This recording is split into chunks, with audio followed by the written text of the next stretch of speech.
On se fait voler. Vous vous faites voler, je me fais voler, vos amis se font voler, tout le monde se fait voler, mais on ne fait rien pour y remédier. Je parle de l'inflation, de l'augmentation du coût de la vie, de l'explosion des addictions chronophages, de l'augmentation d'absolument tout ce qui ne devrait pas augmenter. On se réveille tous les matins pour travailler et gagner de l'argent qui vaudra moins le lendemain, et de plus en plus de gens ont du mal à subvenir à leurs besoins primaires. La vie est censée devenir plus facile à mesure que l'on évolue, mais ce qu'on appelle l'évolution semble n'être rien d'autre que le remplacement d'un problème par un autre. On pourrait parler pendant longtemps de tous les problèmes auxquels on est confronté aujourd'hui et de ceux auxquels on sera confronté demain. La baisse du QI, l'augmentation des addictions vicieuses comme celles aux écrans ou la pornographie, la diminution d'espérance de vie, car oui, on régresse dans ce domaine-là également, et le plus alarmant de tous, la perte globale de sens de nos vies. À titre personnel, je réfléchis depuis un moment à ce que je pourrais faire pour lutter contre, ou du moins éviter partiellement, tous les problèmes existants ainsi que ceux qui risquent d'exister. On est les premiers hommes de l'histoire de l'humanité à vivre dans un monde aussi complexe, avec autant de distractions et de temps libre pour y succomber. Nos grands-parents n'avaient pas à penser à tout ce à quoi on doit penser aujourd'hui pour tout un tas de choses. Prenez l'immobilier par exemple. Il semble devenir presque impossible pour les nouvelles générations d'acheter une maison au rythme où évoluent les choses. Si vous voulez acheter une maison aujourd'hui, vous pouvez soit avancer directement une énorme somme d'argent que, soyons honnêtes, la plupart d'entre nous n'ont pas, soit aller à la banque et négocier un prêt. Pour obtenir ce prêt, vous devez avoir un bon emploi, un bon garant et un acompte qui représente tout de même souvent une somme considérable. Il en va de même pour les voitures, les meubles et autres objets que nos parents ou nos grands-parents achetaient sans problème. Il devient de plus en plus difficile de posséder quoi que ce soit et il y a une très bonne raison à cela. Les gens les plus puissants du monde ne le veulent pas. En janvier 2021, le Forum économique mondial a tenu sa 50e réunion annuelle à Davos, dans les Alpes suisses. Le thème, la grande réinitialisation, une proposition de planification économique pour reconstruire l'économie de manière durable après la pandémie de Covid-19.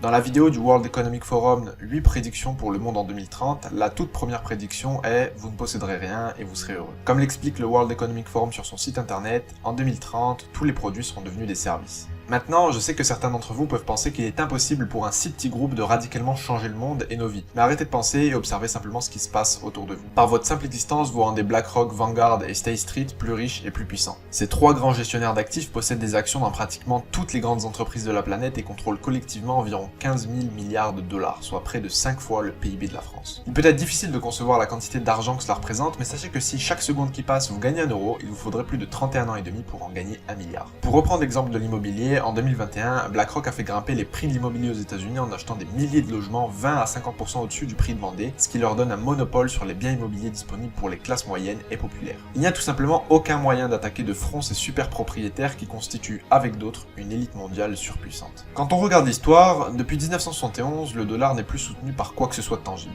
Le problème, c'est que les réserves mondiales sont basées sur le dollar, ce qui signifie que toutes les monnaies du monde, que ce soit l'euro ou le dirham, ne sont plus soutenues par rien d'autre que la confiance envers le gouvernement américain, et ce depuis plus de 50 ans. Plus globalement, avec la généralisation du système de banque centrale, si les gouvernements du monde veulent s'emparer des richesses des peuples et les faire travailler le plus longtemps possible, ils n'ont plus besoin de sortir les armes ou d'augmenter les taxes. Il leur suffit simplement d'imprimer plus d'argent. Plus le gouvernement imprime de l'argent, plus vous devenez pauvre. C'est la magie de l'inflation, cette taxe que l'on paye tous sans s'en rendre compte. Le montant sur nos comptes bancaires reste le même, mais la valeur de cet argent diminue. Mais sans même parler des banques centrales, chaque fois que vous contractez un prêt auprès d'une banque commerciale traditionnelle pour acheter une maison, une voiture ou une télévision, cela engendre de la création monétaire, car ces banques n'utilisent pas l'argent déposé par d'autres pour vous le donner, elles créent de l'argent. À notre époque, cela revient à inscrire des chiffres dans un ordinateur. 97% de la monnaie mondiale est créée numériquement de cette manière. Les 3% de la masse monétaire mondiale restant étant constitués de pièces et de billets. Avec la crise Covid, on a assisté à une impression monétaire sans précédent. Depuis janvier 2020, les États-Unis ont imprimé près de 80% de tous les dollars en circulation. Cela signifie, mesdames et messieurs, que le gouvernement américain a volé 80% de la richesse des Américains en l'espace de 2 ans, et si vous avez suivi jusqu'ici, vous aurez compris que cela signifie que nous tous, non-américains, avons également été volés dans le processus. Les effets de ce pillage se font déjà ressentir sous la forme de l'augmentation du prix de l'essence, de la nourriture, des loyers et d'à peu près tout. Mais rassurez-vous, la situation va probablement empirer. On peut réagir à cela de plusieurs manières. Soit on se dit que foutu pour foutu, autant ne rien faire, soit on comprend que les choses vont continuer à empirer et on en profite pour sauver les meubles. Plus le temps passe, plus il sera compliqué de devenir propriétaire de quoi que ce soit, et c'est pourquoi il est plus que jamais essentiel de préparer l'avenir. Bien sûr, les règles ont changé depuis l'époque de nos parents et grands-parents, et on doit redoubler d'intelligence pour accomplir les mêmes choses qu'eux faisaient avec facilité. Mais contrairement à eux, on a la chance de pouvoir s'y prendre de plein de façons différentes. On peut acheter des téléphones, des ordinateurs, des électroménagers, des vêtements et tout un tas de choses en passant par de la seconde main ou en allant directement acheter auprès de sites fournisseurs pour posséder ce que l'on veut à moindre coût. On peut investir en bourse comme dans l'immobilier sans passer par les banques, sans avoir à monter des dossiers interminables grâce à toutes les possibilités offertes par internet. Il existe des solutions pour absolument tout ce que l'on veut faire.